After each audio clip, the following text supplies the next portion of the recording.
Anees astro world पर आपको खुशामदीद कहता हूँ। वर्ष या बर्क लगन की कुंडली, मैंने अपने पिछले प्रोग्राम में आपको इस कुंडली का जो लॉर्ड है, मालिक है, वीनस, ज़ोहरा या शुक्र जिसे कहते हैं, उसके बारे में बताया कि वो तमाम कुंडली के घरों में क्या फल या क्या रिजल्ट दे सकता है। इसी तरह मैंने तारत के बारे में, बुध के बारे में या आप मरकरी के बारे में आपको तमाम कुंडली के घरों में क्या क्या रिजल्ट दे सकता है उसके बारे में बताया। आज मैं इस कुंडली का जो तीसरा घर है, इस जायचे का, इस कुंडली का, इस चार्ट का तीसरा घर है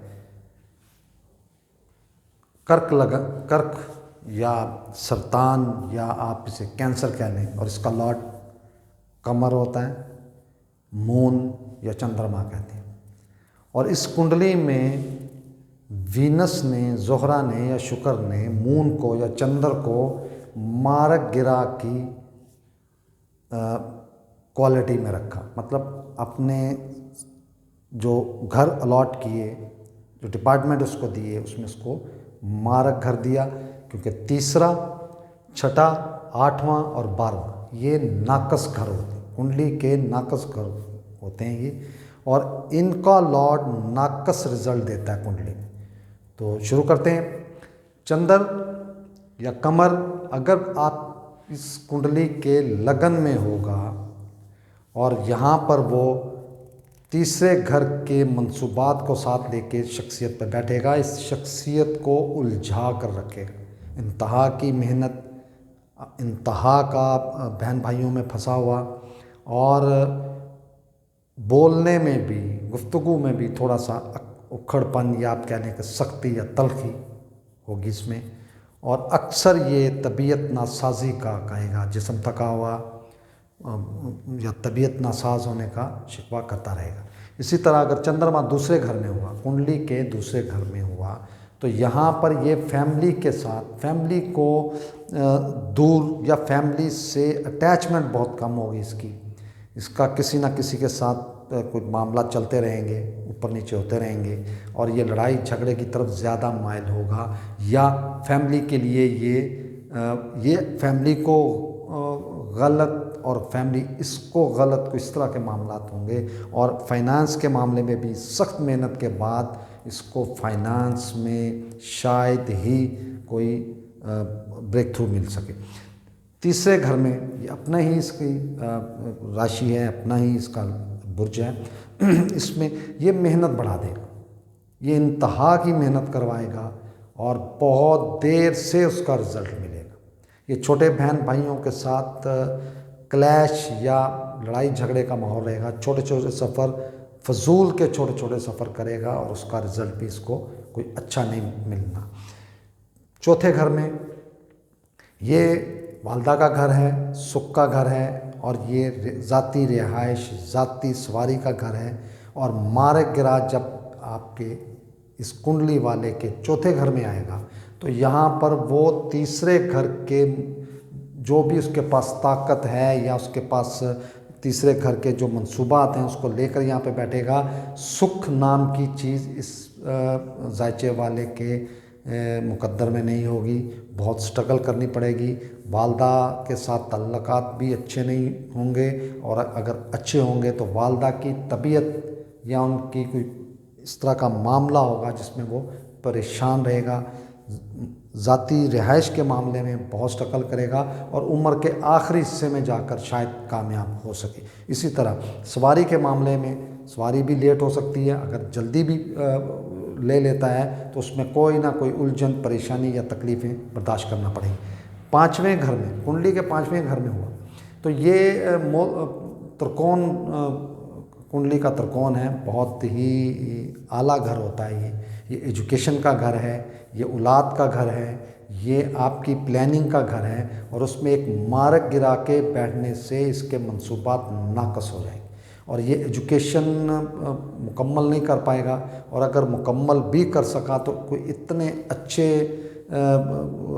मार्क्स या आप कह लें कि पोजीशन में नहीं होगा कि उसको आला तालीम याफ्ता या अच्छी जगह पे उसको यूज़ कर सके, उसको इस्तेमाल कर सके या उसका फ़ायदा उठा सके। प्लानिंग भी इस बंदे की जो होगी वो नाकसी होगी, किसी एक फैसले पे खड़े होने वाला नहीं होगा।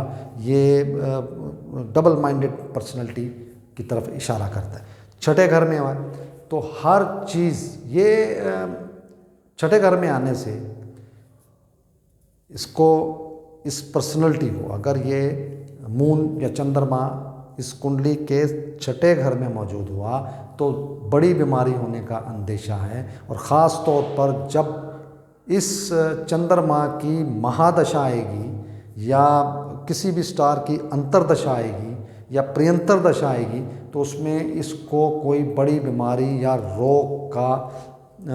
रोग लगने का इम्कान हो सकता है। ये कर्ज में फंसी हुई सिचुएशन हो सकती है। इसके लिए लिटिगेशन, कोर्ट कचहरी के मामलात, इसकी नौकरी के मामलात बहुत नाकस हो सकते हैं। और ख़ास तौर पर जब इसकी महादशा, चंद्र की महादशा शुरू होगी या किसी भी स्टार में चंद्र की अंतर्दशा या प्रियंतर दशा आएगी, उस टाइम में इसके लिए प्रॉब्लम्स क्रिएट होने का अंदेशा होता है। सातवें घर में ऐसी पर्सनैलिटी के लिए शादी होना, होकर कामयाब होना मुकद्दर की बात होती है। बहुत ज़्यादा उलझाव होता है और ये अक्सर ही लड़ाई झगड़े का मौजब बनते हैं और पार्टनरशिप इंतहाई नाकस होती है।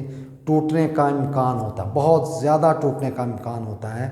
और यहाँ से डायरेक्टली वो पर्सनैलिटी को देख रहा है और ये शक व शुबहात, लड़ाई झगड़े, एक दूसरे से ज़हनी तनाव, खिंचाव की सिचुएशन रहती है और अक्सर लड़ाई झगड़े में ही लाइफ गुजर जाती। आठवां घर, कुंडली के आठवें घर में आने से सडनली होने वाले वाक़यात, अचानक से होने वाले वाक़यात, अपने ससुराल से होने वाले वाक़यात में इंतहाई दुश्वारी, परेशानी, तकालीफ़ का सबब बन सकते हैं, इम्कान होता है। और ख़ास तौर पर जब ये इस घर में बैठे हुए चंद्रमा की जब भी किस महादशा आएगी तो बहुत नुकसान होने का अंदेशा होता है। कोई बहुत बड़ी एक्सीडेंटल मामलात हो सकते हैं, खुदा न खास्ता कोई एक्सीडेंट हो सकता है, कोई बड़ा नुकसान हो सकता है, कोई बहुत बड़े नुकसान की इम्कान को जाहिर करता है। यहाँ नौवें घर में चंद्रमा हुआ तो ये अपने ही घर के सामने घर आ गया, तो ऐसी पर्सनैलिटी अपने मज़हब से दूर होती, अपने वालिद से इसकी सोच नहीं मिलती, उनके अपोजिट चलने वाली पर्सनैलिटी। और ये बहुत ज़्यादा लकी भी नहीं होते, बहुत मेहनत करना पड़ती है इनको अपना मुकाम बनाने के लिए, अपनी जो पोजीशन करने के लिए इंतहा की मेहनत इनको करना पड़ती है और मुकद्दर से ही बहुत ज़्यादा या आखिरी एज में जाकर इनको कामयाबियाँ मिलने का इम्कान होता है। 10वां, ये पार्टनरशिप का घर है, सॉरी ये प्रोफेशन का घर है। और ये मारक गिरा का जब प्रोफेशन में आके बैठना, ये इस चीज़ की निशानदेही है कि ये एक से ज़्यादा प्रोफेशन में जा सकता है। अगर जॉब करेगा तो बार बार छोड़ेगा, नई जॉब ढूंढेगा, सेटिस्फाई नहीं होगा, कारोबार करेगा तो एक कारोबार नहीं कई कारोबार करने पड़ेंगे और ऑल लाइफ या उम्र का ज़्यादा हिस्सा इसकी स्ट्रगल में, मेहनत में, कोशिश में ही गुजर जाता है और बड़ी मुश्किल से इनके प्रोफेशन सेट होता है। 11वां घर, अगर ये 11वें घर में जाएगा तो इनकी ख्वाहिशात में डिले करेगा, बड़े बहन भाइयों के साथ इसकी नहीं बनेगी, छोटी छोटी बीमारियां इसके साथ साथ चलेंगी, बहुत ज़्यादा टेंशन वाला या हाइपर होने वाली तबीयत जो है उसमें ये होंगे। और ये अच्छा रिज़ल्ट लेने के लिए, अच्छा फ़ैसला करने के लिए या अपनी ख्वाहिशात, अपनी जहन के मुताबिक, अपनी ख्वाहिश के मुताबिक फ़ैसला लेने में या लेट हो जाएंगे या इनको इस तरह का रिज़ल्ट जो ये चाहते हैं उस तरह का मिलने का इम्कानात बहुत कम होते हैं। 12वें घर में जाने से यहाँ पर इन पे इल्ज़ाम, तोहमत, इस तरह के मामला होने का अंदेशा होता है। अखराजात बहुत ज़्यादा बढ़ जाते हैं, अगर कमाई 10 रुपये है तो अखराजात इनके 15 रुपये 20 रुपये होते हैं और इसी कशमकश में ही इनकी उम्र का काफ़ी हिस्सा लग जाता है, गुज़र जाता है। और ये बाहर के मामले में, सफ़र करने के मामले में या सेटलमेंट के मामले में भी उलझ सकते हैं और उसमें नुकसान उठा सकते हैं। तो आज मैंने आपको इसका तीसरा घर के बारे में बताया। इसी तरह चौथा, पांचवा, छठा ये आपने खुद प्रैक्टिस करनी है। मारक और कारक गिरा की मैंने ऑलरेडी क्लासेस की हुई हैं, लेक्चर्स दिए हुए हैं, उनको देखिए, करें। इसमें एक चीज़ आज मैंने इजाफा किया, आपको बताया मैंने कि हर स्टार की जब भी कोई इंसान पैदा होता है, चार्ट बनता है, तो उसकी दशा शुरू होती है, उसको महादशा कहा जाता है। कोई ना कोई स्टार होता है जिसकी वो दशा शुरू होती है, तो वो एक फोकस टाइम होता है इंसान का। उसमें दशा में फिर हर स्टार की अंतरदशा चलती और हर अंतरदशा में हर स्टार की प्रियंतर दशा चलती। तो ये 3 स्टेप में जो दशा का जो होता है, जैसे लाहौर से इस्लामाबाद मोटरवे है, तो इस्लामाबाद, लाहौर से इस्लामाबाद जाते हुए कई जगह से इंटरचेंज आपको मिलेंगे, राइट भी लेफ़्ट भी, और मुख्तलिफ़ इलाकों में जाती हुई सड़कें नज़र आएंगी, रोड्स जाती हुई नज़र आएंगी, सेम एज़ इट इज़। बिल्कुल इसी तरह महादशा भी एक ऐसा ही रास्ता है जिसमें स्टार्स के, मुख्तलिफ़ स्टार्स के स्टॉप होते हैं और उनकी रोड्स निकलती हैं और वहाँ से वो निशानदेही होती है कि ये जो वक्त शुरू हुआ है ये इनके लिए कैसा रहेगा। बहुत शुक्रिया जी, अस्सलाम वालेकुम।